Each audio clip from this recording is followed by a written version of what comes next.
Guys, this is Chicken Man here for part 3.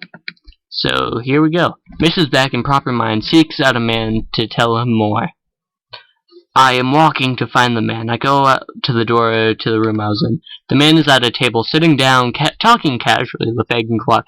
I sit down and eat a jam roll. Then I ask the man his name, and what he did to me, but did not dare ask who the evil man was. A frown rolls upon his face as I thought that so. He must have read my mind. He is thinking very carefully. Then he stops the silence by saying, I am Amkina. The gas is an ancient rune of sight. The evil man, unfortunately, is my brother Amkina, who I have attempted to end his wrongdoings since man has populated this earth. Then I asked, what kind of being are you to live forever? He then said, my brother and I are not beings. We are good and evil incarnate. We are physically here, but our presence and power depends on the goodness of the world. We were once mortal, however, Amkina has always been bad and turned to the devil. I took the path of the Lord and became a power of goodness and light. He then said it was time for us to train because we couldn't do acts of good for long if we didn't protect ourselves. He then teaches us multiple moves of defense and then says these vile creatures call themselves the Platyplacians because sometime in the future they plan to make a giant building of demise but acts as an entire food marketplace. Spoiler, restaurant. Whatever they call themselves, they live in massive numbers, which makes defense impossible against these things. But offense is the best defense here, because as soon as they see you, you are going to be chased until they do get you. Unfortunately, no weapons have been found that eliminate these guys easily. Actually, there's no weapons that can do it at all. If you have a regular sword and find a puddle of mud, you can... Oh, crap. Okay. Dip the sword, but other than that, you can only use magic, magic specially tailored to vanquish them. He stops, then... Okay, I think it's supposed to say stops. Stops, then it is suddenly next to Egg and Cluck and bashes their heads together, and they look surprised. After the shock, they start dissolving into little particles which twirl around and reform into a giant 20-foot chicken with 2 heads. One head breathed out liquid cherries that looked like flames, and the other breathed out fire. I think that's good.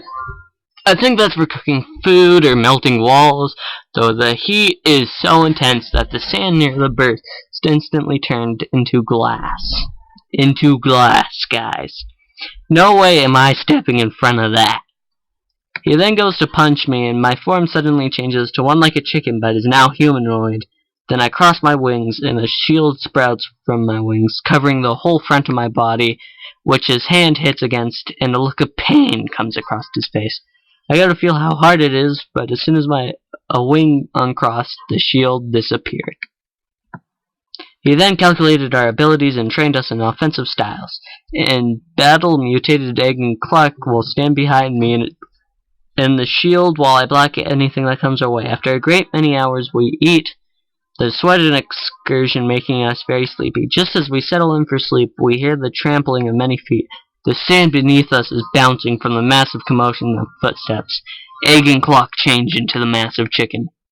Egg and Cluck breathe the cherry fire into the repulsors, stopping the front line instantly and disintegrating them as those behind the first charge forward. I think they might just be stopped by Egg and Cluck, all around 100,000 of them. Then, from within the center of the horde, Amkina comes out, a perfect replica of Amkina with pitch black eyes. I go up to confront him, barely noticing a massive hammer of a magically hard corn cob appear in my hands. Instinct takes over as if it has been in my blood for 1,000 years as I duck and weave and return almost faster than he can comprehend. Then I cross my wings to defend against an uppercut and got sent flying into a spear that wasn't there a second ago. Pain erupts through my chest. I slide down the spear onto the ground and see Amkina running away. I am filled not with anger or pain, but the knowledge that I must stop him from doing more evil acts.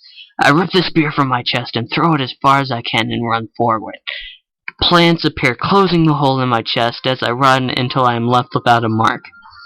Amkina looks behind and sees the look of fear. I stop and wonder if such power was right and what it does to people. He then laughs and disappears into thin air, for he had manipulated me and I had let him go. I fear violated that he knew my belief and would use my morals against me, and what else could he possibly know about my mind? Chicken Man out. Live an epic cliffhanger.